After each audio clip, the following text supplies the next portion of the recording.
Bonsoir et bienvenue à cette rencontre littéraire avec notre invité, Nico Bleugge. Figure majeure de la poésie allemande contemporaine, Nico Bleugge est l'auteur de plusieurs recueils, dont l'un intitulé Nachts leuchten die Schiffe, en français La nuit, les bateaux sont éclairés, paru aux éditions C.A. Beck en 2019, sur lequel nous nous concentrerons aujourd'hui. Il est actuellement en résidence numérique à la Sorbonne dans le cadre du programme de résidence d'un auteur germanophone organisé chaque année en partenariat avec l'Institut Goethe de Paris.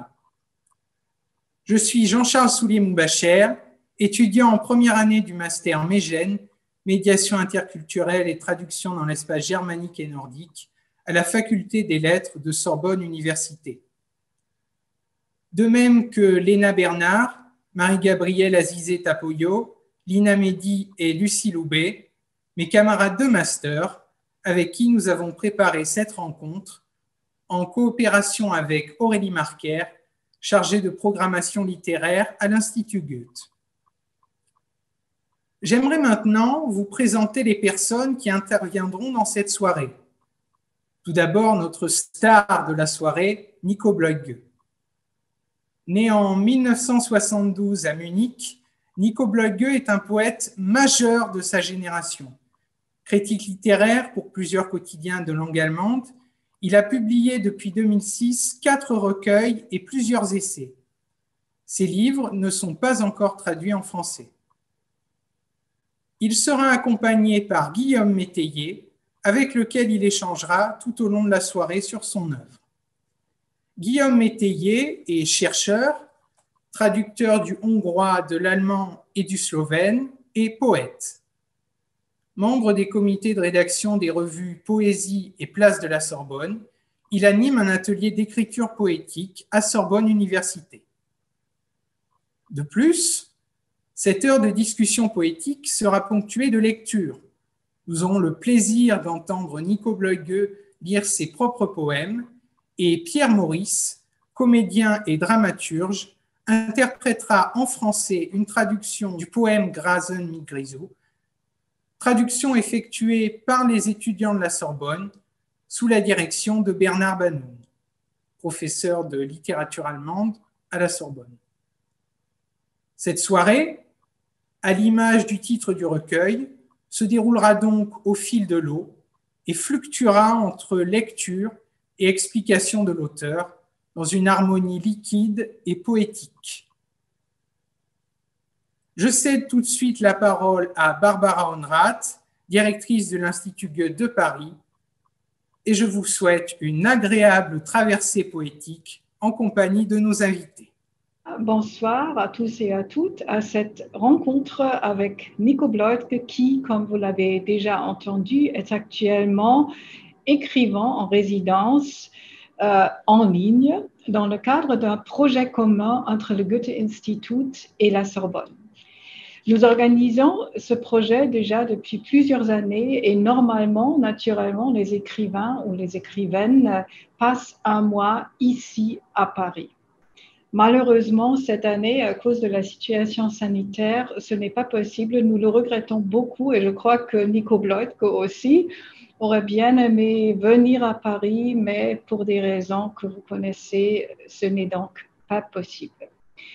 Et nous mettons en œuvre donc pour la première fois une résidence en ligne. Nous n'avons jamais fait ça avant, mais jusqu'à présent, ça a bien marché, semble-t-il. En tout cas, Nico Bleugge a déjà eu plusieurs rencontres en ligne avec des étudiants et des étudiantes de Sorbonne Université.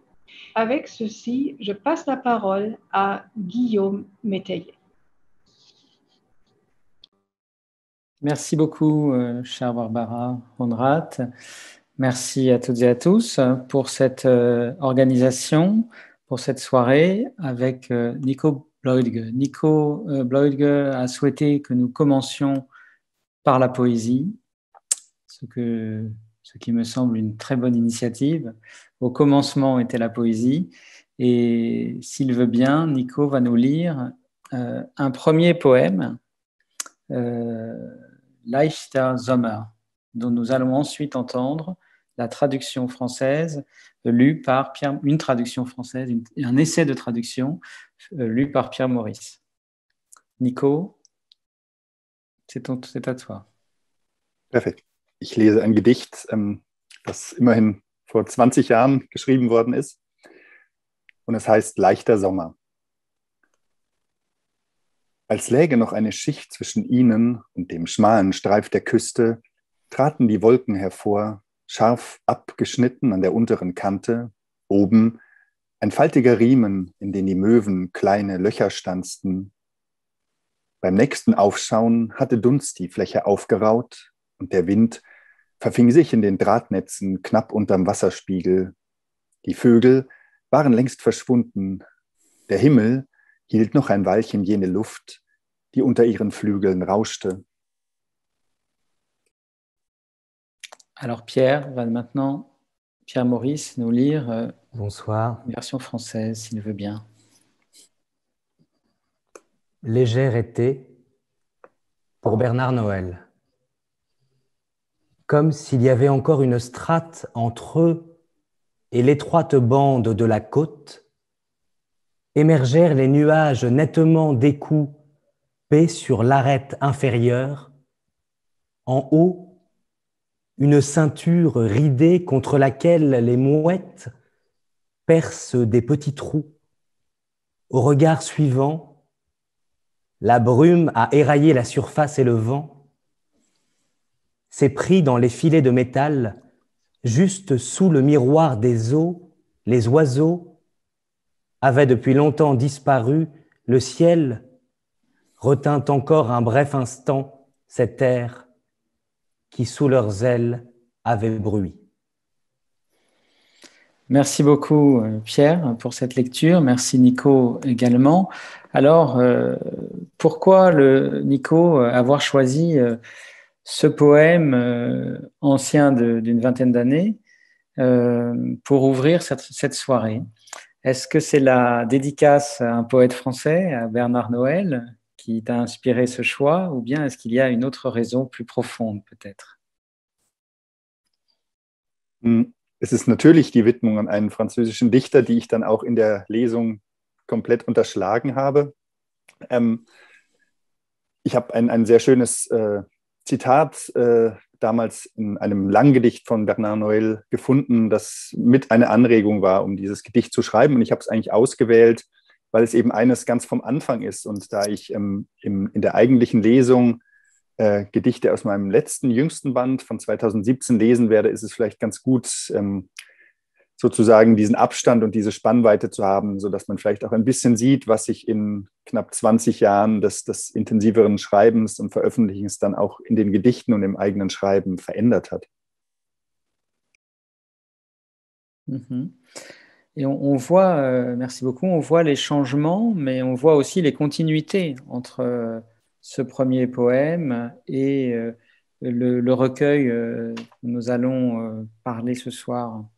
Est-ce que tu pourrais d'ores et déjà peut-être nous dire quelle continuité tu vois dans ta création poétique, à partir de ce poème en particulier, mais plus généralement, comment est-ce que tu construis ton œuvre? Est-ce que c'est justement dans la continuité ou dans quelle forme de dépassement ou éventuellement de virage? Das ist natürlich eine große Frage und man selber ist immer sehr, sehr nah dran an sich und versucht ja immer Sachen zu verändern und vielleicht sieht man da die Kontinuitäten weniger, als dass man sie eigentlich spürt. Ich versuche das vielleicht ein bisschen zusammenzufassen oder dem nachzuforschen. Also ich glaube, was immer noch sehr, sehr wichtig oder was von Anfang an wichtig war und sich, glaube ich, nicht geändert hat, ist, dass für mein Schreiben immer die Wahrnehmung und das Bewusstsein in seiner ganzen Fülle wichtig und entscheidend war.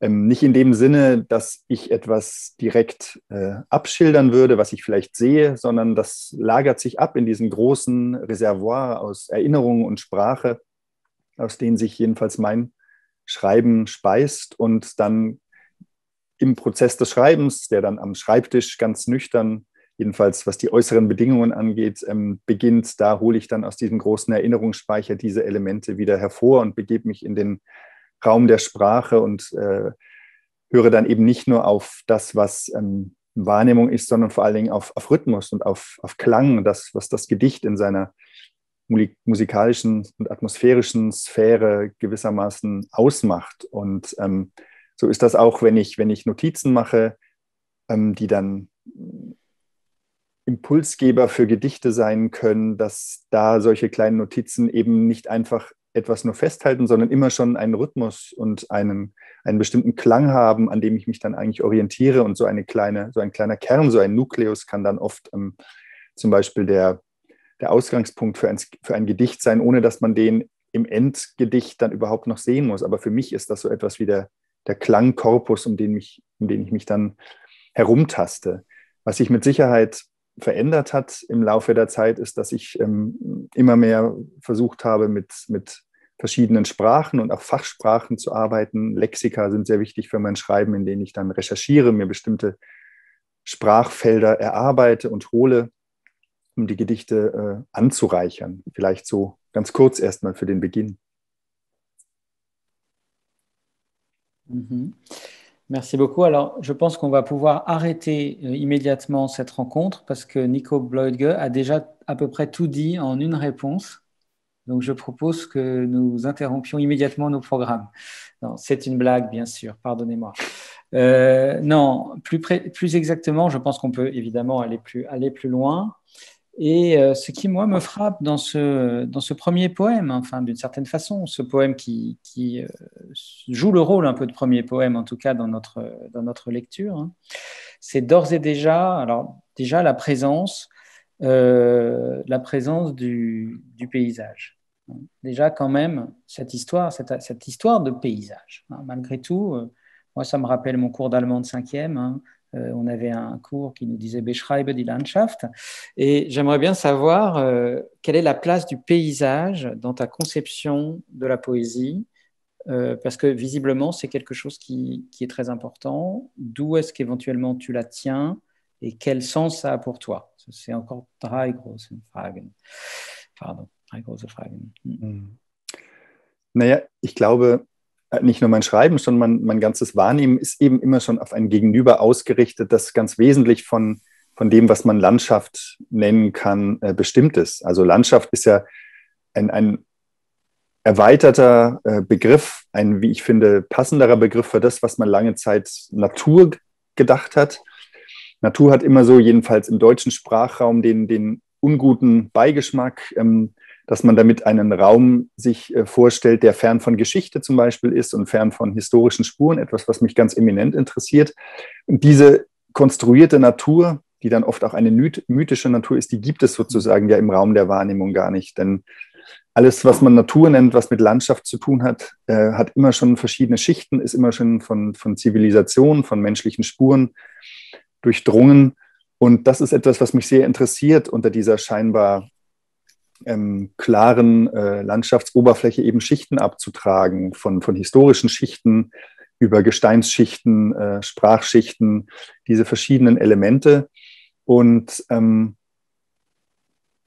Landschaft und Natur ist ja etwas, was einem auch dauernd begegnet, auch in der Stadt. Ich wohne in Berlin und da hat man überall, nicht nur auf dem eigenen Balkon, sondern auch auf irgendeiner Verkehrsinsel gibt es so kleine Halme. Es gibt Gärten, Schrebergärten, wie das hier in Deutschland heißt, und solche Geschichten, also der Natur und der Landschaft, die immer schon mit Stadt vermischt ist, kommt man gar nicht aus. Und da beginnt eben für mich dann die interessante Arbeit des Arbeitens und des Forschens gewissermaßen, des Schichtenabtragens nachzugehen, in welche Zeiten reicht das zurück, was gibt es für verschiedene Möglichkeiten, diese Dinge abzutragen und das dann alles mit der Sprache des Gedichts wieder oder neu aufzufalten. C'est très intéressant, merci beaucoup. Cette façon que tu décris finalement de réinvestir l'histoire de la nature, de remettre de l'histoire dans la nature à travers la conception inhérente d'une certaine façon à la langue allemande, hein, de l'histoire, qui est l'idée de strate. L'idée il y a Schicht dans Geschichte, en fait. Hein. Et on voit ça dans tes poèmes. On voit, me semble-t-il, beaucoup, tu en as beaucoup parlé d'ailleurs déjà, des traces. Hein. Je pense que tu as dû dire Spuren. Moi, j'écoute quand même la traduction, c'est plus simple pour moi. Et en même temps, des strates. J'ai appelé ça des strates ou des couches, hein, comme on peut avoir d'ailleurs des coupes longitudinales d'un paysage, etc. Et c'est une façon de ne pas, en effet, tomber dans le piège d'un naturalisme de la nature, hein, qui je trouve très intéressant. En même temps, je trouve que par ailleurs, cette idée de strates ou de couches, elle est aussi complètement poétique chez toi.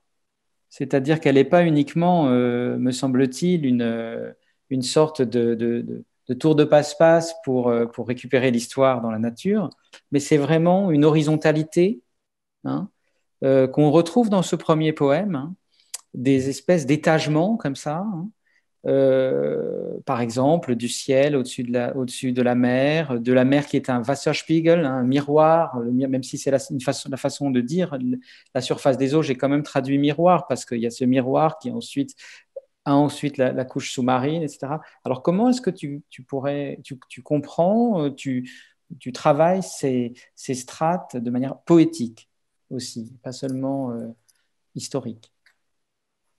Est-ce que ça t'inspire cette question ou pas du tout? Da müsste ich wissen sozusagen, was das Gegenteil ist. Also was heißt genau dichterisch und was wäre dann eine andere Art, damit umzugehen? Wäre das dann zum Beispiel der Geschichtswissenschaftler, der Historiker oder der Philosoph?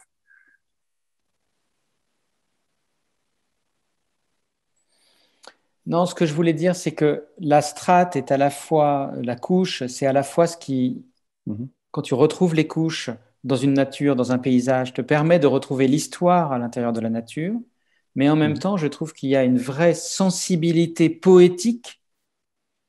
C'est vraiment un objet poétique que la couche en tant que telle chez toi. Il y a cette espèce de mouvement horizontal, d'empilement. En fait, il y a toute une... Et aussi le pli, la couche, la strate, la trace. Et c'est ça qui m'intéresse comme un peu une matière, au fond. Voilà, comme matière poétique, comme matériau poétique. Je dirais. Et pas seulement comme... voilà. Je laisse te répondre quand même. Ich versuche mal die Frage, so wie ich sie für mich übersetze oder verstanden habe. Also so, wenn wir jetzt darüber reden, analytisch halten wir etwas auseinander oder führen Unterscheidungen ein, die es für mich im Schreiben dann gewissermaßen gar nicht gibt. Natürlich, ich recherchiere sehr viel für meine Gedichte, ich lese auch viel geschichtliche Abhandlungen zu bestimmten Bereichen, wenn mich etwas interessiert oder auch tagespolitische Sachen, die wichtig sein können. Aber das ist gewissermaßen das Material, das ich brauche, wie so eine Art Grundlage, auf der ich mich dann bewege. Aber im Moment des Schreibens, in den guten, intensiven Schreibmomenten, die in Klammern leider die oft die seltensten sind, da ist es eine sehr, sehr ganzheitliche Bewegung. Ich habe das mal versucht, in einem Essay zu fassen mit der Formulierung konzentrierte Euphorie, also ein eigentlich widersprüchlicher Begriff, denn Euphorie ist etwas, bei dem man sehr emotional bei den Dingen ist, auch bei der Sprache ist, und konzentriert heißt eher, dass man darauf zurückgreifen kann, analytisch unterwegs ist, aber so ist mein Empfinden eben in den intensiven Schreibmomenten. Das ist tatsächlich halt etwas sehr Meditatives. Ich vergesse mich dann auch selbst, also wie eine Art von Selbstvergessenheit. Deswegen spielt auch das Ich tatsächlich in meinen Gedichten, in vielen Gedichten keine so große Rolle, weil in den intensiven Schreibmomenten es tatsächlich eher ein Aufgehen in der Sprache und in den Wahrnehmungsmomenten, Erinnerungsmomenten ist, in denen so ein emphatischer Begriff wie das Ich eigentlich gar keinen Platz mehr hat oder jedenfalls für mich keinen Sinn macht. Und da schießen die Dinge dann oft wie von selbst zusammen. Also ich habe diese Elemente und natürlich kann ich dann immer wieder innehalten und kann Abstand zu den Momenten einnehmen, kann mir ansehen, was habe ich gemacht, kann den Rhythmus überprüfen, kann Sachen immer wieder vor mich hin murmeln, um zu wissen, wie es weitergehen könnte, um auch ein Gefühl nochmal für das eigene Gedicht oder das, was ich gerade geschrieben habe, zu bekommen. Aber oft sind eben diese Verbindungen, die dann entstehen, die kann ich nicht vorhersagen. Die können dann aus ganz unterschiedlichen Bereichen sich verbinden. Da kann dann etwas, was ich aus der Geologie hole, zum Beispiel ein Absteigen in Gesteinsschichten, sich in ein metaphorisches Bild verwandeln oder eben mit einer Pflanzenschicht sich verbinden oder mit der Suche nach einem bestimmten sprachlichen Begriff, einer Fachsprache. Und dann wird das eben vermischt im Prozess des Schreibens. Das ist wie so man hat seinen ganzen Stoff und glüht den gewissermaßen vor. Und der Dichter Thomas Kling hat das mal sehr schön beschrieben. Im Moment des Schreibens ist das wie ein Zusammenschmelzen der verschiedenen Elemente. Und man kann dann eigentlich erst im Nachhinein genau sagen, was man da jetzt gemacht hat. Aber das würde ich jetzt als den poetischen Moment verstehen, dass ich eben die Dinge nicht getrennt sehe und nicht wie ein Geschichtswissenschaftler mir nur die Geschichte ansehen würde oder wie ein Soziologe, was dort an gesellschaftlichen Spuren ist, sondern dass die Dinge einfach in eins fließen und das Gedicht eben eine andere Art. Also ich glaube, das Gedicht kann eine Art von Erkenntnisinstrument sein, aber eben eine andere Art von Erkenntnis, die Begrenzungen, die zum Beispiel die Fachwissenschaften haben, übersteigen kann und in der Zusammenschau, in der Gesamtheit dann ihre Art von Erkenntnis gewinnt, die nicht nur etwas mit Verstand, mit Vernunft zu tun hat, sondern mit dem ganzen Körper, mit der ganzen Wahrnehmung, mit jedem Erinnerungsmoment, aus dem man besteht. Alors exactement, ce qui me frappe dans ces poèmes, c'est précisément alors ce qui est totalement mystérieux et ce qui semble presque magique, hein, cette façon de lier ensemble ce que tu viens de dire, hein, ou de mettre en fusion, comme ça, de fusionner des éléments disparates, mais en même temps dans une certaine forme de fluidité rythmique. Et avec en même temps des passages qui sont en effet peut-être des associations, hein, mais des façons d'entrelacer, de faire passer d'un monde à un autre qui sont très surprenants pour le lecteur, hein, extrêmement intéressantes. Et peut-être que nous allons entendre maintenant justement un extrait de ce recueil, hein, le recueil de ton dernier recueil, hein, Nachts leuchten die Schiffe, le premier poème, la première page. Et vous allez entendre en allemand puis en français, dans la traduction de Bernard Banoun. Vous allez entendre d'abord l'allemand, puis la traduction par Pierre Maurice. Vous allez voir que c'est exactement ce que vient de décrire Nico Bloedke. Nous t'écoutons. Tu veux bien nous lire la première? Genau, dieser Zyklus heißt Nachts leuchten die Schiffe. Wir werden bestimmt noch ein bisschen dazu sprechen. Ich möchte trotzdem 3 klitzekleine Vorbemerkungen. Also ich hatte das Glück, 2013, 2014 für eine längere Zeit in Istanbul sein zu können und konnte mir dort auf dem Bosporus die Containerschiffe ansehen. Und das war ein ganz wichtiger Impuls für diese Gedichte, zu sehen, wie diese riesigen Schiffe dort zwischen dem Marmara-Meer und dem Schwarzen Meer hin und her fahren. Und ich habe mich dann sehr viel mit dem Begriff des Containers beschäftigt, mit der Frage, wie der Container die weltweite Wirtschaftsordnung verändert hat.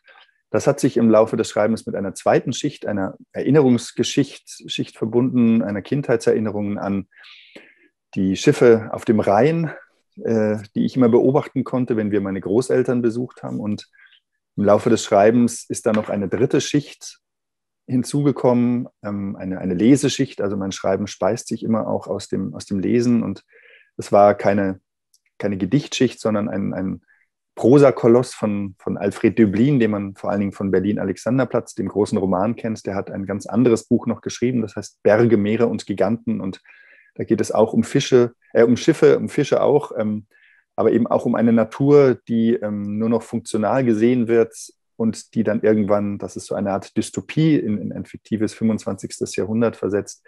Und diese ausgebeutete Natur schlägt dann gewissermaßen irgendwann zurück. Das sind so die 3 Grundquellen, aus denen sich diese Gedichte speisen. Und ich lese jetzt mal das erste und bin sehr gespannt danach auch die Übersetzung zu hören. Nachts leuchten die Schiffe. Versenk dich in die Bewegung des Wassers, mischte sich jenes Licht mit dem Licht, erzeugte ihre Verbindung ein anderes Licht. Verwandtschaft von Flucht und Begreifen, ein Zwischending aus Gas und Flüssigkeit, das die Welt umpflügte. Die Wellen verstehen, so wie ein Tanker durch die helle Wasserfläche gleitet. Zellhaut legt sich über Zellhaut, Erkundungsgeschwader für müde Strahlen. Und die Ströme quellen, meilenbreite Bänder, wo alles sich aus Masse in Kraft verwandelt, glattes Leuchten, das Zusammenspiel von Zink und Rost verdecken, stumme Kristalle und die Impulse vom Landverkehr. Sandstreuen mit einem mürben Klingen. Die Kanalrouten waren den Wellen voraus. Leichte Fahrzeuge bahnten ihnen den Weg durch das Packeis, wollten die Schönheit des neuen Kontinents abwarten. Die Erinnerungen drehen, dehnen sich langsam, als wären sie Luftfäden, lebende Moostierchen, die Wanderbewegungen verloren gegangener Handelsgüter, die das Licht des Tages aufsaugen und die Frachtarbeiter an Deck, ihre grellroten Westen, die noch kurz in der Dämmerung wachsen. Die Glut vertiefte sich, hob den Erdstoff ein wenig. Meer schien Land und Land schien Meer zu sein, das wieder Land war, Rückstoß, Zeit. Die warme Golfstromdrift sandte ihr Wasser herüber, lief an der Südspitze Grönlands vorbei. Nous allons maintenant écouter la traduction que va nous lire Pierre Maurice, traduction de Bernard Bannon. En travail, en cours, work in progress. Nuit, lueur des navires. Plonge-toi dans le mouvement de l'eau. Se mélangeait cette lumière à la lumière, produisait leur rapport. Une autre lumière, apparentement de fuite et de saisie, quelque chose entre du gaz et du liquide, qui labourait le monde, les vagues comprennent. Comme un tanker glisse à travers la surface claire de l'eau, membrane cellulaire se posant sur une autre escadron éclaireur, pour rayons fatigués et les courants jaillissent largeur de plusieurs milles, où tout se change de masse en force, lisse lueur, le jeu de zinc et de rouille couvert, de cristaux muets et les impulsions du trafic terrestre.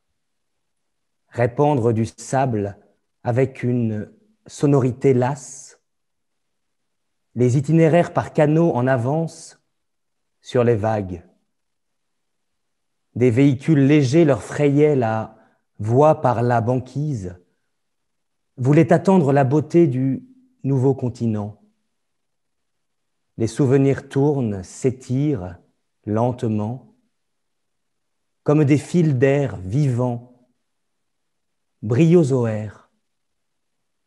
Les grands mouvements de marchandises perdues, absorbant la lumière du jour, et sur le pont des cargos, les ouvriers, leurs gilets rouges criards, qui grandissent encore un instant au crépuscule.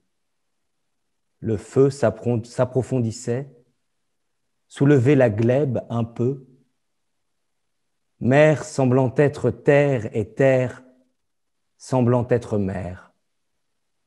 Redevenue terre, recule, temps, la dérive chaude du Gulf Stream ramenait ses eaux, longeait la pointe sud du Groenland.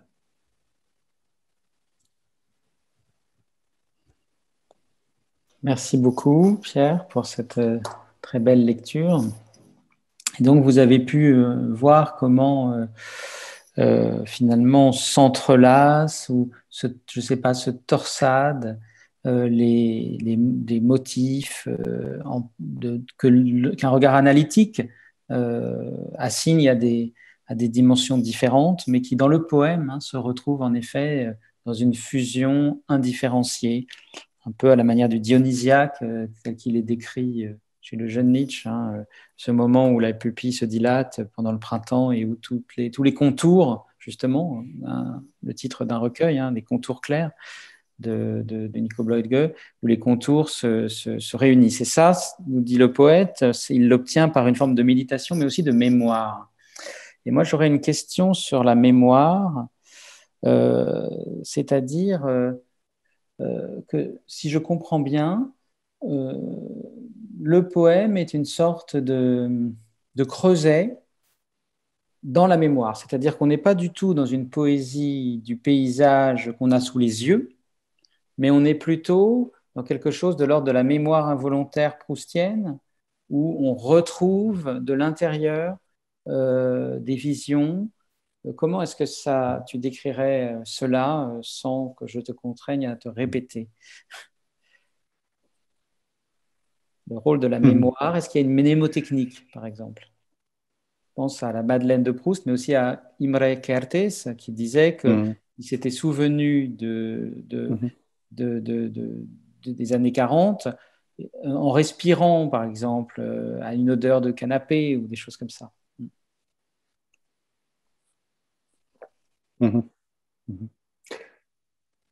Das ist jetzt eine nochmal etwas andere Art von Erinnerung, die ich natürlich auch sehr gut kenne. Also ich muss mich kurz zurückversetzen in die Recherche. Also da ist es ja so, dass der Biss in die Madeleine und die Vermischung oder das sich Vermischen mit dem Lindenblütentee erstmal eine Erinnerung bei dem Erzähler, glaube ich, evoziert, und er weiß aber noch gar nicht, was für eine Erinnerung es ist.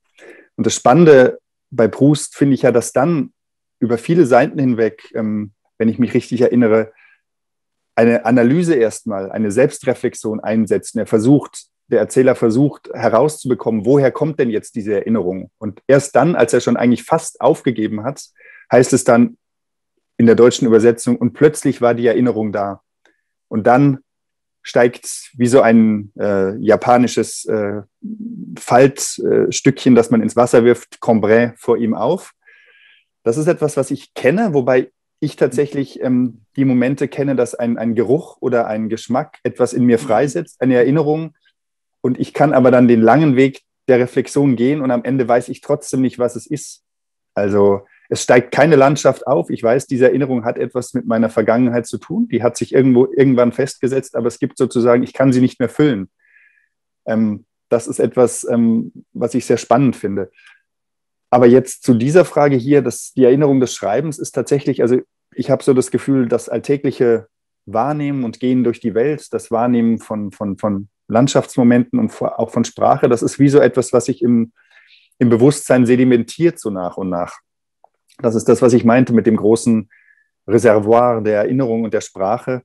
Und obwohl ich jetzt einen Begriff aus der Geologie gewählt habe, sedimentieren, ist es etwas, was ich als sehr beweglich und flüssig empfinde. Also eher wie ein großes, weiß ich nicht, Meeres- oder Wasserfass, in dem die Erinnerungen dann doch flüssig sind und sich dann aber doch wieder ablagern können, paradoxerweise. Und das ist sozusagen die Quelle, aus der sich dann das Schreiben wiederum speist, in eine Art von sich hineinversetzen, in diese Erinnerung, in ein Zurückversetzen, was ja nie ein Zurückversetzen ganz sein kann, sondern immer sehr viel mit Konstruktion dann zu tun hat, mit etwas, das man wieder bauen, so wie die Erinnerung ja per se auch nicht etwas ist, was man einfach abrufen könnte, sondern sehr viel mit Projektionen, mit eigenen Deutungen zu tun hat. Das kennt ja jeder, der sich einmal mit einem anderen Familienmitglied zum Beispiel über eine Kindheitserinnerung unterhalten hat, und man merkt, die Erinnerung der Schwester oder der Mutter ist eine ganz andere an dieses Ereignis als die eigene, ganz andere Details, die sich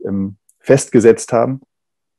Und so ist es eben auch im Schreiben dann ein Konstruieren, ein Wiedererstehen lassen, was dann auch sehr viel mit dem Eigenleben der Sprache zu tun hat. Also dass man sich, ohne dass einem das immer so ganz bewusst wäre, bestimmten rhythmischen Momenten und Klängen, der Ähnlichkeit von Wörtern, von Lauten anvertraut, und das trotzdem dann nicht willkürlich ist, sondern so einer ganz eigenen, nennen wir es mal in Anführungsstrichen, Logik folgt, die aber eher dann assoziativ ist in ihrem Innersten, als dass sie tatsächlich jetzt streng logisch im Sinne einer philosophischen Logik oder so etwas wäre. Und so baut sich das dann eben nach und nach auf.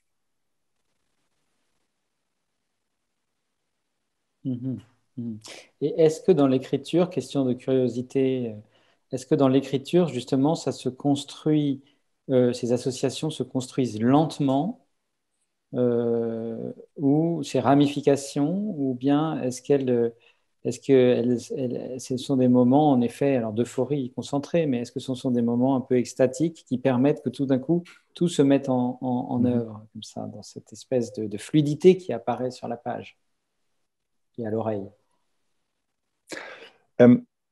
Alles das und nichts davon sozusagen. Also es kann mal so und mal so sein. Es gibt die Momente, also ich bin generell ein sehr, sehr, sehr langsamer Schreiber. Es ist nicht so, dass ich mich hinsetze und dann wäre ich in einem Flow und innerhalb von 2 Stunden wäre dann ein ganzes Gedicht da, sondern ich arbeite sehr langsam, eher auch da so Schicht für Schicht, wobei es da auch andere Momente gibt.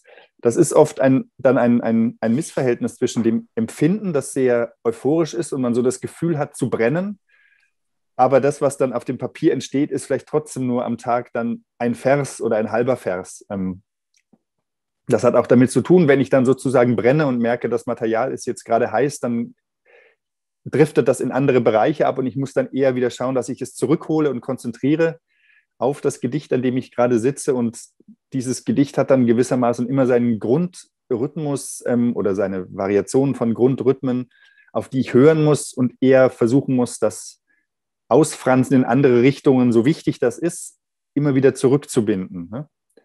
In das, an dem ich gerade sitze. Also es ist im Grunde ein ständiges Switchen von, das kann so eben, wie ich es gerade beschrieben habe, Schicht für Schicht sein. Es gibt aber auch eben die anderen Momente, dass eine Mitte des Gedichts da ist, wie so ein Kern, und dann schreibe ich mich so in halben konzentrischen Kreisen, entsteht dann das Gedicht so nach und nach oder auch bruchstückhaft. Manchmal habe ich auch ein Ende einer Strophe und schreibe mich dann vom Anfang dorthin.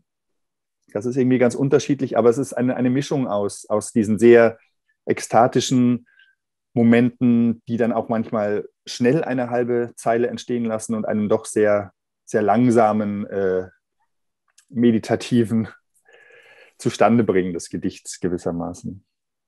Ich hoffe, das war eine Antwort.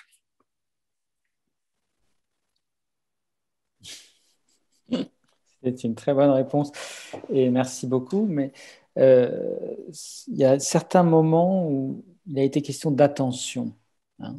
On a parlé de perception, je pense aussi d'attention. Il y a une grande minutie, je dirais, hein, dans les perceptions, dans l'attention au monde. Est-ce que cette minutie qui va de pair, alors ce sont 2 qualités, on pourrait dire, qui sembleraient contradictoires, mais qui sont réunies justement, qui va de pair avec de l'ampleur. Il y a de la minutie et il y a aussi de l'ampleur dans ces poèmes. Mais est-ce que cette minutie et cette attention au monde, est-ce que tu la vis comme une forme d'éthique du poème, d'éthique du poète peut-être, ou est-ce que ça sort complètement de ce genre de préoccupation? C'est en même temps une éthique aussi au monde, une attention aussi au monde extérieur, au monde de la nature, même si elle est faite de strates, etc. C'est peut-être à cette dimension, je ne sais pas. Also nicht im Sinne einer Botschaft, die ich vor mir hertragen würde oder aber natürlich, das spielt eine große Rolle. Also das ist das, was für mein eigenes Schreiben und Wahrnehmen sehr wichtig ist. Natürlich ist der große Wunsch, dass auch ein Leser oder eine Leserin, die das Gedicht liest, gleichermaßen Lust hat, sich sensibilisieren zu lassen für diese aufmerksame Wahrnehmung von Welt vielleicht. Das könnte man ja so nennen. Wobei es ja auch für mich so ist, dass es etwas ist, was ich mir immer wieder erarbeiten muss. Natürlich gehe ich nicht dauernd mit dieser enormen Aufmerksamkeit durch den Alltag, sondern es gibt natürlich auch Phasen, in denen man müde ist, erschöpft oder einfach irgendwelche Alltagsarbeiten machen muss und es dann vielleicht nicht schafft, diese Sensibilität herzukriegen. Von daher weiß ich, dass man sich das auch immer wieder herstellen und erarbeiten muss. Aber wenn es überhaupt so etwas wie eine eingesenkte oder indirekte Ethik gibt, dann ist es bestimmt das, also eine Lust und aber auch ein Wunsch nach Nuancen, weil nur durch diese große Aufmerksamkeit natürlich auch die Welt in all ihrer Vielschichtigkeit man ihr gerecht werden kann. Und nur durch das Machen von Unterschieden und durch das sich die verschiedenen Momente genau ansehen, natürlich auch angemessen und aufmerksam mit Weltmomenten, auch vielleicht mit Weltproblemen ein Umgang, glaube ich, möglich ist.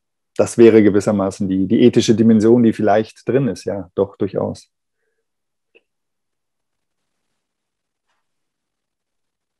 Merci beaucoup. On a un moment, tu as un moment parlé du sujet lyrique, hein, du jeu lyrique, bon, qui en effet n'apparaît pas au premier plan de cette poésie. Cela dit, il y a quand même des références au regard, il y a des références à des souvenirs qui sont donc entrelacés, on en a parlé, hein. Et j'aimerais un peu en savoir un peu plus sur cette façon sur cette posture un peu à distance, cette posture discrète du sujet lyrique. Son effacement peut-être, moi je pense qu'il n'est pas totalement effacé, je ne suis pas le seul à le dire, les commentateurs l'ont remarqué, il ne disparaît pas, mais il a une position particulière. Est-ce que tu as quelque chose à nous confier à ce sujet? Ja, ich kann vielleicht versuchen, so ein bisschen ausgehend von dem, was ich schon erwähnt habe, zu beschreiben, wie das lange Zeit war und wie sich es ein bisschen jetzt auch für mich verändert hat. Also in diesen frühen Gedichten, leichter Sommer, dort hat man es gehört, ist das sehr zurückgenommen, das Ich, wobei es ja nicht weg ist, sondern es ist als dieses große, selbstbewusste, philosophische, soziologische Ich, also Sphären, in denen das Ich, man denke an die Philosophie von Fichte, von Kant oder so, da ist das Ich ja eine richtige Größe, die wahnsinnig wichtig ist. Und dieses emphatische Ich im Sinne eines Subjektes, das kenne ich eben gerade aus der eigenen Schreiberfahrung her nicht, sondern es ist dann eher etwas von Aufgehen in Stofflichkeit, sei es Sprache, sei es Wahrnehmung, sodass es eher eingelagert ist, ein indirekt vorhandenes Ich in die Wahrnehmung oder in so eine Wahrnehmungshaut, die vielleicht nur so auf der Sprache aufliegt. Das hat sich jetzt ein bisschen im Laufe der Zeit geändert. Also inzwischen benutze ich auch ein lyrisches Ich, weil mir sehr schnell klar geworden ist, dass das lyrische Ich eben nicht verwechselt werden sollte mit einem autobiografischen Ich oder mit dem philosophischen Ich, sondern es ist zunächst mal rein gedichtimmanent oder poetologisch betrachtet eine Möglichkeit, eine Sprachmöglichkeit. Wie sehe ich im Gedicht von wo nach wo oder welche Perspektive ist mir im Gedicht erlaubt? Und was mir im Gedicht immer sehr wichtig ist, ist eine Vielschichtigkeit herzustellen, also keine Eindeutigkeit, keine Eindimensionalität, sondern die verschiedenen semantischen Möglichkeiten jedes einzelnen Wortes und der Sätze auszuspielen, die Klangmöglichkeiten, die rhythmischen Möglichkeiten, Versbrüche, mit denen man das Gedicht vielschichtig, mehrdeutig machen kann. Und eben auch das Ich ist mir sehr schnell klar geworden, ist eine Möglichkeit, das zu tun, indem man ein Ich benutzt, durch das dann verschiedene Stimmen sprechen können. Zum Beispiel, indem man so tut, als würde man ein Rollengedicht schreiben, eine bestimmte Person sprechen lässt, aber das dann kurz schließt mit eigenen Erinnerungsmomenten oder mit anderen Stimmen, mit Zitaten, die ich gewissermaßen einspeise, sodass dieses Ich im Gedicht dann wie ein Sprachrohr ist, wo man auf der einen Seite reinspricht und auf der anderen Seite kommen dann aber 5, 6 oder noch mehr Stimmen raus.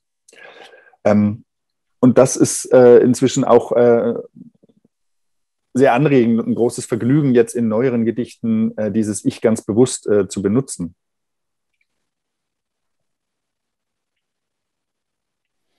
Alors ça ouvre, merci beaucoup pour cette réponse, qui ouvre aussi à la question de l'entrelacement des autres voix, hein, et notamment la question de l'intertextualité, bien sûr, et particulièrement de la page 80 du recueil, hein, où un certain nombre de dettes, on pourrait dire, sont mises en avant, non plutôt page 79, pardon, 80, sous la forme de remarques, avec un certain nombre de références, hein, à des auteurs dont les voix, finalement, ou dont un hypotexte, hein, a été peut-être exploiter, aussi des photos d'ailleurs. Alors ça peut aller de Heiner Müller au poète slovaque contemporain Ivan Štrbka, en passant par Döblin dont tu parlais tout à l'heure. Est-ce que tu veux nous en parler et aussi nous parler par la même occasion de l'apparition de Grisou dans ce recueil? Voilà.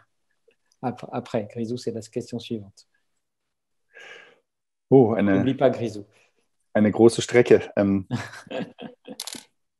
Naja, also generell vom ersten Gedichtband an sind mir, das habe ich ja schon kurz erwähnt, ist das Lesen für mein Schreiben sehr wichtig und eben auch andere Stimmen, die in die Gedichte einwandern. Also mir passiert das oft beim Lesen von Gedichten, dass ich an einer bestimmten Formulierung hängen bleibe und das ist so ein rhythmisches Grundmoment, das mich packt und das kann dann oft die Anregung für ein eigenes Gedicht sein. Das muss gar nicht heißen, dass so eine Stelle dann als Zitat zum Beispiel in dieses Gedicht einwandert, aber es ist wie so auch der Impulsgeber für eine bestimmte Richtung, die dann etwas in mir freisetzt. Ich habe das im ersten Buch noch nicht gemacht, hinten so einen kleinen Anmerkungsteil. In den anderen Büchern habe ich das dann begonnen. Das hatte viel mit dem Wunsch des Verlages zu tun, aber auch mit dem eigenen Wunsch nochmal zu markieren, dass diese Stimmen tatsächlich wichtig sind und dass es nicht einfach eine einfache Landschaftsdichtung ist, wie es dann vielfach gelesen wurde. Und das ist auch kein Anmerkungsteil im Sinne eines von wissenschaftlichen Fußnoten, sondern eher sollen die ja auch, das ist ja immer sehr kurz gehalten, maximal eine Seite, in dem ich nur so die wichtigsten Stimmen eigentlich andeute, auch mit so einem Augenzwinkern, jedenfalls zum Beispiel im Fall von Grisou. Und es ist eher so im Sinne von T.S. Eliot, der in The Wasteland hinten einen Anmerkungsapparat hat und man merkt, Eliot hatte sehr großen Spaß, die Wissenschaft ein bisschen zu persiflieren, indem er so tut, als wären das Fußnoten, die aber dann ins Nichts führen oder völlig ungenau sind. Und ein bisschen in diese Richtung geht das auch. Also zum einen zu markieren, da sind andere Stimmen und auch ein bisschen das Feld aufzumachen der Stimmen, die für mich wichtig sind oder waren beim Schreiben der Gedichten. Aber eben auch diese Idee, mit Anmerkungen und mit Fußnoten zu arbeiten, ein bisschen ad absurdum zu führen gewissermaßen. Und das war jetzt der erste Teil. Und der zweite ist dann tatsächlich Grisou. Also es gibt hinten in dem letzten Band eine Anmerkung, die heißt Dank an Grisou, weil es einen kleinen Zyklus gibt, den ich geschrieben habe zu einer Zeichentrickserie, die in meiner Kindheit sehr wichtig war, der kleine Drache Grisou, eine italienische Zeichentrickserie, die ins Deutsche synchronisiert wurde damals.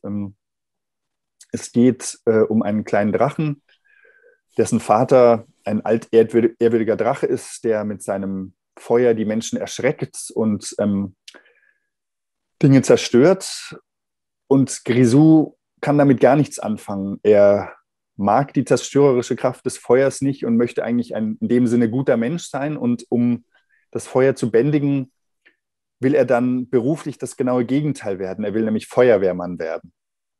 Und ich habe diese Zeichentrickserie, weil ich eingeladen war, vor 4 Jahren, etwas zu schreiben, Texte für Chorlieder, bin ich über viele Umwege über den Feuerreiter, ein Gedicht von Eduard Mörike und die Metaphorik des Feuers auf Grisou wieder gestoßen und Grisou tauchte auf aus meiner Kindheitserinnerung. Ich habe dann auf YouTube kann man sich diese ganze Zeichentrickserie, das sind glaube ich 28 oder 29 Folgen, auf Deutsch und im italienischen Original ansehen.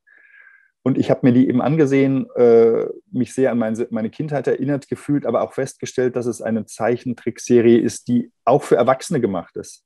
Was man als Kind natürlich nicht begreift, sondern eher als Fremdheitsmoment. Es kommt sehr viel Kalter Krieg vor, die Atombombe. Der Vater von Grisou ist also nicht der freie Drache, für den er sich ausgibt, sondern er arbeitet auf einem Landgut gewissermaßen als Leibeigener für einen Earl und muss dort in der Tourismusbranche die Touristengruppen, die der Earl über dieses Gelände führt, muss er erschrecken. Also der Vater von Grisou taucht dann, wenn die Touristengruppen kommen, aus dem See auf und erschreckt dann auf Befehl gewissermaßen die Touristen und verdient so sein Geld. Er ist also viel mehr in ökonomische Zusammenhänge verwickelt, als er sich das selber eingestehen würde. Und in der deutschen Übersetzung sind diese Textteile oder die Sätze, die Grisou spricht, selber sehr, sehr rhythmisch, sodass ich einige von diesen Elementen wie Zitate sonst von Dichterinnen und Dichtern für meine eigenen Gedichte übernehmen konnte und mich dadurch anregen lassen konnte. Und so ist dann ein kleiner Zyklus entstanden, dreiteilig, der sehr, sehr stark mit Klängen arbeitet, stärker als ich das vielleicht sonst mache, einfach weil das Ziel war, dass er von einem Chor gesungen werden kann. Genau. Alors, justement, nous allons écouter maintenant, peut-être si tu veux en français d'abord pour te reposer un petit peu, morceau par morceau, on va écouter Grisou, le cycle de Grisou. Alors, Pierre va commencer pour que peut-être Nico Bloedge puisse se reposer un petit peu parce qu'il vient de faire une longue réponse. Et on va inverser comme ça. On passe du français à l'allemand. C'est un peu étrange, mais bon, je pense qu'on suivra quand même. On vous écoute. On t'écoute, Pierre. Grisou sur pâture. Blanc est le pré, blanc. Tout l'est ici, tout est là. Le chien, le coq rouge et toi. Aujourd'hui, apprenons à fêter la bave de dragon. 3 doses de rhum, 3 d'herbe à feu, et puis envoyons l'air chaud. Point de cohue, point de chant. Un vrai cœur de dragon doit battre plus fort. Qualité extra, infusible. Vous ne pouvez pas me demander ça. Comme au bureau d'embauche des marins, du carton-pâte. Tu dois l'éteindre. Aujourd'hui, plus personne ne franchit des portes à cheval sur un balai. Mais regarde, comme lance-flamme, le moulin est sans concurrence. Et ici, un instant, qui est-ce qui met le feu à ce pauvre sapin? Qui est-ce qui vérifie? Allez, vite. Allô? Toi, tu viens avec moi. Ich lese gleich, während Pierre gelesen hat. Man sieht, Berlin liegt viel weiter im Osten als Paris, denn hier ist es in der Zwischenzeit schon fast dunkel geworden. Ich musste ein bisschen mit Licht experimentieren. Das sieht jetzt etwas abenteuerlich aus, aber nicht, dass ich am Ende ganz im Dunkeln verschwinde. Also, Grasen mit Grisou. Weiß ist die Wiese, weiß ist hier alles, alles ist da. Der Hund, der rote Hahn und du. Heute lernen wir, wie wir mit Drachenspucke feiern. 3 Teile Rum, 3 Teile frisches Feuergras und dann die heiße Luft einlassen. Nichts von Gewühle, nichts von Feld. Ein rechtes Drachenherz muss höher schlagen. Handedel, feuerfest, das dürft ihr nicht von mir verlangen. Fast wie im Heuerbüro aus Pappmaché. Das musst du löschen. Auf Hexenbesen reitet heute keiner mehr durchs Tor. Doch schau, die Mühle ist als Flammenwerfer ohne Konkurrenz. Und hier, Moment, wer setzt denn da den armen Tannenbaum in Brand? Wer tastet nach? Nur schnell ins Wasser und du kommst mit. Peut-être que Nico peut continuer et on reprend l'ordre allemand-français. 2. Spei etwas Feuer in den Kessel und schon hast du es geschafft. Glaub mir, kein Fauchen, keine Haare, schon seit Jahren. Ich habe es nicht angerührt. Wer macht mir etwas vor? Was mag da aufgewachsen sein? So geht mein Wort. Ich werde für immer das Feuer ersticken, das in mir brennt.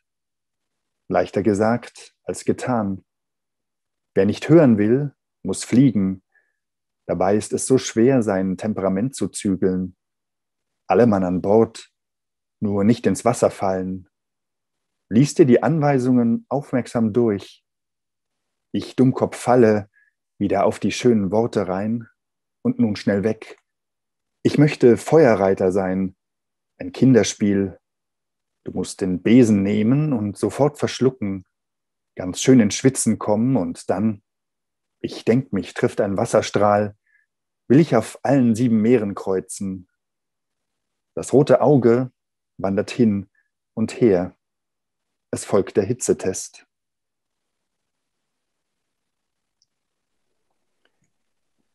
Deux. Crache un peu de feu dans le chaudron et voilà, le tour est joué.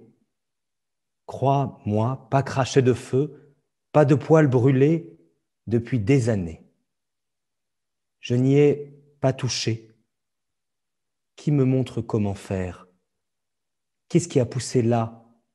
Telle est ma parole.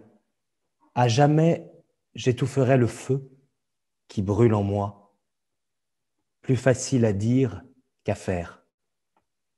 Qui ne veut pas écouter doit voler, mais qu'il est dur de brider ses pulsions. Tout le monde à bord, surtout ne tombez pas à l'eau. Lis attentivement les instructions. Bêta que je suis, je me laisse avoir par les belles paroles et il faut décamper. Je voudrais être cavalier de feu. Un jeu d'enfant. Tu dois prendre le balai et aussitôt l'avaler, te mettre à bien transpirer et ensuite, mais en voilà un jet d'eau. Je veux naviguer sur les 7 mers. L'œil rouge va de ci, de là. Suis le test de chaleur.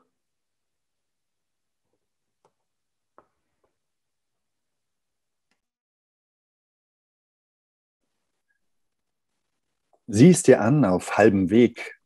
Hör mir jetzt zu. Ich habe mitten im Schauen gebrannt. Ich habe mir das Feuer vom Mund abgespart und du darfst nur nicht die Geduld verlieren, dass mir nicht wieder ein Feuerstrahl entfährt. Die Welt von heute braucht Blumen. Man merkt es am Geruch. Alles anzünden, alles versengen, alles verkohlen, wie in der Hölle hier. Und am Ende hast du wie immer recht gehabt. Das ist Musik in meinen Ohren und ich kann nicht einmal mehr in die Luft gehen, ohne die Leiter zu holen, als wäre der Hund von der Brücke gefallen. Noch einmal hören, noch einmal nachbohren. Ich möchte Haare und meine Löwenmähne schütteln. Das kleine Drachenstück ist jetzt zu Ende. Bei meinem Kamm, bei meinem Drachenblut, ich schwöre, es ist mir einfach so herausgefahren.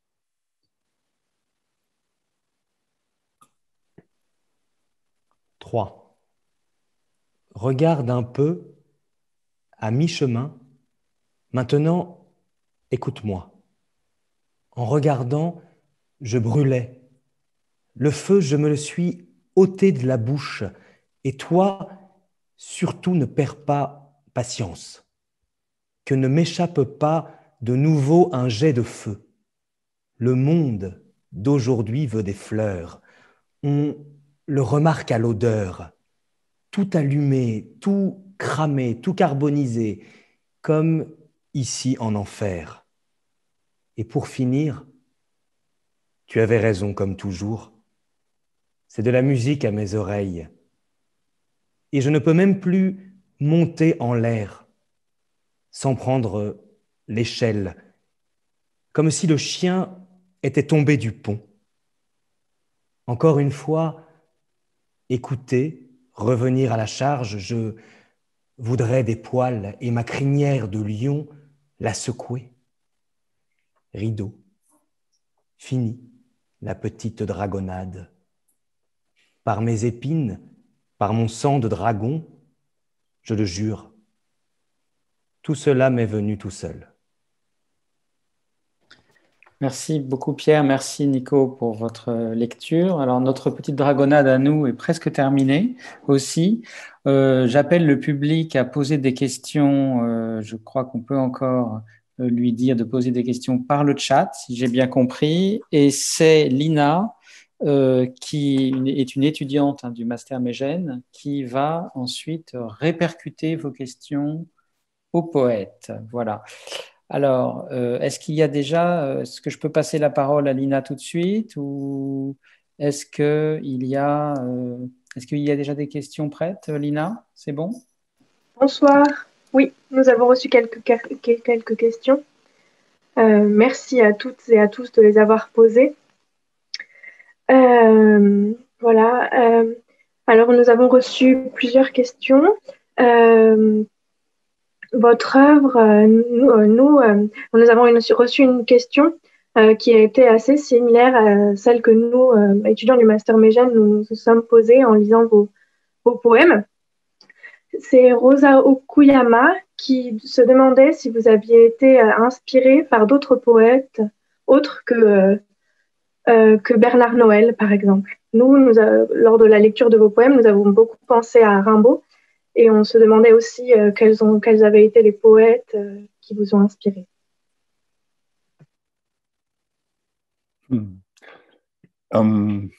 Das ist ganz unterschiedlich. Also ich weiß, zu Schulzeiten fand ich François Villon ganz toll. Das Große und das Kleine Testament, das war so, haben wir in der Schule damals gelesen, als es um epische Dichtung gewissermaßen, mittelalterliche Gedichte ging. Was ich selber sehr, sehr schätze, ist von Baudelaire nicht die Fleur du Mal, sondern Spleen de Paris, also die Entdeckung des Langgedichts, des Prosagedichts gewissermaßen. Das sind ganz tolle Texte, die jetzt gerade vor einem Jahr sehr schön auch nochmal neu ins Deutsche übersetzt worden sind, wo man nochmal sieht, wie Baudelaire diese Texte aus Umgang mit journalistischer Arbeit, glaube ich, heraus entwickelt hat und was das eigentlich heißt, ein Gedicht in Prosa zu schreiben. Ich mag, das ist jetzt nicht Französisch, sondern französischsprachig, sehr gern auch Philippe Jacotet, den gerade verstorbenen Schweizer Dichter, der aber dann lange in Frankreich gelebt hat. Ich mag aber auch sehr gern alles, was mit Oulipo zu tun hat, von Roubaud selbst bis zu Michel Métaille zum Beispiel, die ganz tolle konstellative Arbeiten schreibt. Und sehr oft sehe ich mir auch Schreibende und Gedichte an, die etwas ganz anderes machen als ich selber, weil ich so aus dieser Reibung neue Impulse erhalte und oft auch mich selber dann noch genauer verstehen lerne. Aber so in diesem Feld ist das irgendwie unterwegs. Leider kenne ich mich was Dichterinnen und Dichter meiner Generation angeht, zu wenig aus.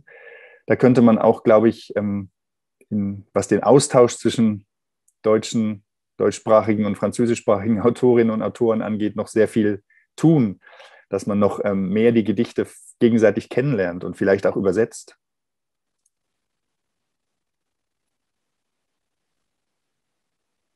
Une autre question posée par la même personne qui se demandait si c'était une coïncidence que vos poèmes soient proches de ceux de Hisashi Okuyama. Das muss dann Zufall sein, weil ich nicht vertraut bin mit dieser Dichtung tatsächlich. Also das ist dann, weiß ich nicht, wie würde man das nennen? Seelenverwandtschaft, Sprachverwandtschaft, was auch immer, über viele tausende Kilometer Distanz, Überlappung von Kulturkreisen hinweg. Keine Ahnung. Nein, das muss tatsächlich Zufall sein, ja. Très bien, merci. Il y a d'autres questions du public? Oui, nous avons reçu une autre question de Marie-Hélène Soulier qui se demandait si la structure de vos poèmes découle davantage de la forme du souvenir ou si cette forme découle de l'appariement des sonorités ou du rythme.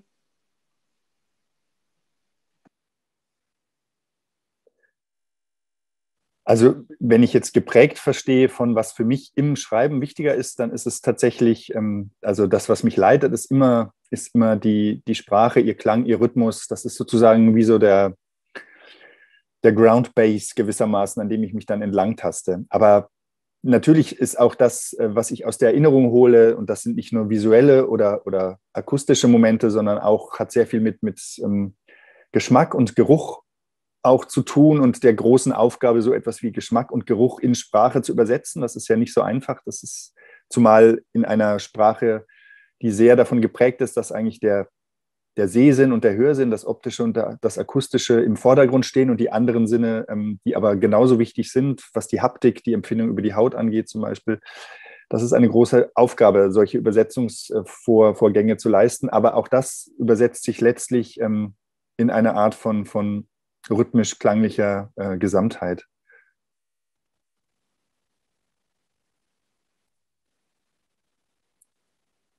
Très bien, merci. Nous avons encore reçu quelques questions. On a Annalina Ebert qui voulait savoir si vous parliez plusieurs langues, si oui, lesquelles, et si celles-ci vous influencent dans votre écriture.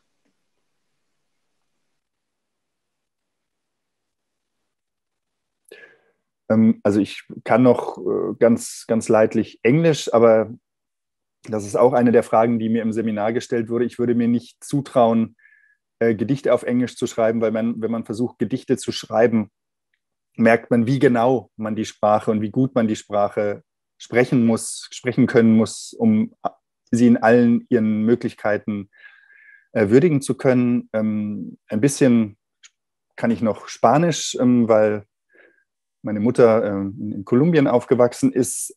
Ich aber leider, weil das der Wunsch meines Vaters war, dass seine Kinder keine Sprache sprechen, die er nicht versteht, nicht so lange Spanisch gelernt habe, wie mir das lieb gewesen wäre. Aber natürlich habe ich das sehr viel mitbekommen. Meine Mutter hat uns immer Kinderlieder oder Schlaflieder auf Spanisch vorgesungen. Und das ist ein Gespür für diese Sprache oder etwas, was einem in den eigenen Rhythmus übergegangen ist, der mir sehr vertraut ist, sodass ich ab und an auch mir, also was Übersetzungsaufträge angeht, auch das mit dem Spanischen vorstellen kann im Kleinen, holt mir dann immer noch Hilfe heran, genau. Aber das sind sozusagen die 3 Sprachen, die in Frage kommen. Ich hatte noch 3 Jahre Schulfranzösisch und immer wenn ich in einem französischsprachigen Land bin, dann wärmt sich das so langsam wieder auf, aber das ist nun auch schon fast 30 Jahre her und ich würde mich nicht trauen, dementsprechend zu übersetzen oder das dann auch frei zu sprechen.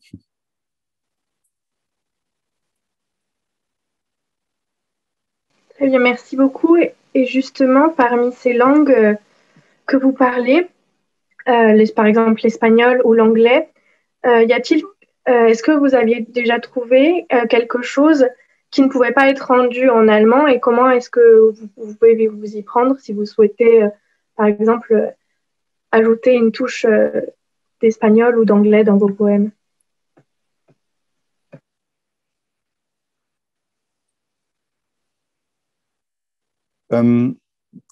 Ja, natürlich denkt man da immer wieder drüber nach, gerade was das Englische angeht, weil ich sehr viel US-amerikanische Lyrik auch lese, von Walt Whitman über John Ashbery bis zu jüngeren Dichtern wie Ben Lerner zum Beispiel. Aber das ist sehr schwierig zu machen und es ist auch gerade in der deutschsprachigen Lyrik so ein bisschen Mode, mit dem Englischen zu arbeiten und sich englischsprachige Schnipsel in die Gedichte zu holen.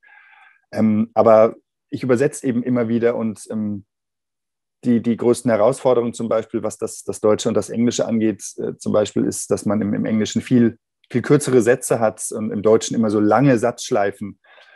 Und aus diesen Übersetzungseffekten, dass man etwas kurz sagen möchte, aber nur die lange Sprache zur Verfügung hat, das sind so Ideen, mit denen schlage ich mich gerade rum, ob man das in irgendeiner über Bande gespielt gewissermaßen für das Gedicht nutzen könnte, solche Übersetzungsfragen.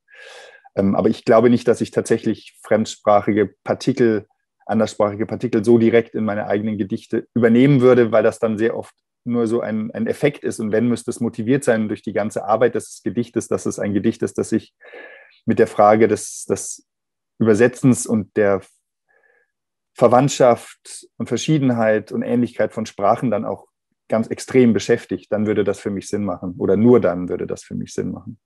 Merci pour votre réponse. Encore une dernière question de Nele Kaiser, qui aimerait en savoir plus sur l'aspect du souvenir et dans le concept de votre poésie. Je crois qu'elle a posé, la question a été reposée en allemand un petit peu plus précisément sur la Mémoire involontaire. Mais das ist noch, da könnte man jetzt sehr lange ausholen, deswegen müsste ich das noch ein bisschen präziser haben. Also ich kann jetzt nur irgendetwas beantworten, was mir spontan dazu einfällt, jenseits von dem, was ich schon im Gespräch mit Guillaume gesagt habe.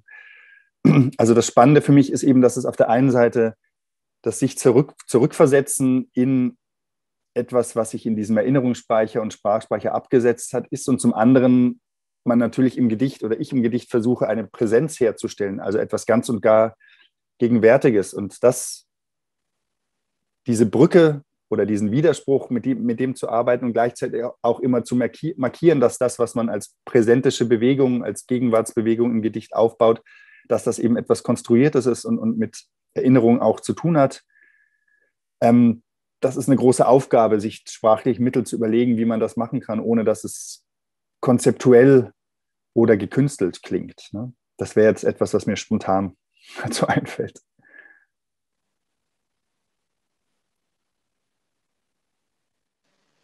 Alors, je sais que j'ai dit que c'était la dernière question, mais nous en avons reçu quelques-unes entre-temps. Nous avons Rosa Okuyama qui se demandait qu'est-ce qui vous a poussé à être poète? Pourquoi êtes-vous devenu poète? Oh Gott. Haben wir noch 3 Stunden? Dann kann ich das vielleicht versuchen zu beantworten. Das ist sehr schwierig zu sagen. Das ist ja etwas, zu dem ich mich jetzt in dem Sinne nicht entschlossen habe, dass ich irgendwann gesagt hätte, so, jetzt möchte ich Dichter werden, sondern das hat bei mir also sehr wichtig sind frühe Kindheitserfahrungen und Erinnerungen, euphorisches Erleben.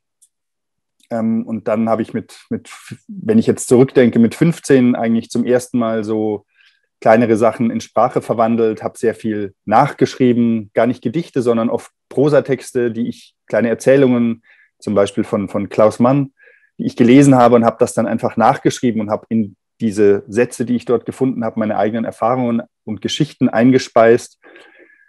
Ich habe das weiter verfolgt, als ich studiert habe dann auch sehr viel, weil ich Germanistik und Rhetorik studiert habe, mich damit beschäftigt. Und es ist etwas, was mich gewissermaßen nicht mehr losgelassen hat. Das war sehr wichtig, obwohl es längere Pausen gab, immer wieder Gedichte zu schreiben, Gedichte zu lesen und in dieser Art des Schreibens ein Gefühl der Notwendigkeit zu finden. Also tatsächlich zu merken, dass es etwas, ohne dass ich mir mein Leben tatsächlich, jetzt mal ganz pathetisch gesagt, nicht vorstellen kann und das sehr wichtig ist, um also so etwas in Sprache zu verwandeln, um auch das Leben, wie ich es mir vorstelle, führen zu können sozusagen. Ne? Und dann gab es eine wichtige Phase, als ich dann auch beschlossen habe, ich will das große Wagnis, das große Risiko eingehen, davon zu leben. Das geht natürlich nicht, wenn man Gedichte schreibt. Man kann zwar Lesungen machen, aber man muss sich noch andere Sachen überlegen. Deswegen übersetze ich immer wieder, deswegen arbeite ich als Literaturkritiker oder nehme so schöne Aufträge an, wie ein Gastdichter an der Sorbonne zu sein oder so schöne Veranstaltungen wie hier zu machen. Genau. Und so entwickelt sich das so nach und nach über ein ganzes Leben hinweg. Und eigentlich kann man sich das gar nicht genau erklären, selber gar nicht genau erklären, wie es dazu gekommen ist. Aber es gibt schon verschiedene Momente, die ich jetzt gerade versucht habe zu skizzieren, an denen man das vielleicht so nach und nach festmachen könnte. Il y a encore beaucoup de questions, Nico. Tu passionnes les foules. Mais je pense que maintenant, nous allons devoir quand même conclure notre soirée. Malheureusement, nous sommes limités par le temps. Aurélie ? Oui, bonsoir. Oui, en effet, on doit conclure cette rencontre publique. Donc, on va dire au revoir à nos spectateurs et les remercier encore d'avoir été présents ce soir. On espère que vous avez apprécié cette rencontre. Merci beaucoup de votre présence. Vous êtes restés nombreux jusqu'au bout, ça nous fait très plaisir. Au revoir et on espère vous revoir bientôt en ligne ou en vrai à l'Institut Goethe. Merci beaucoup à toutes et à tous pour votre attention et à bientôt.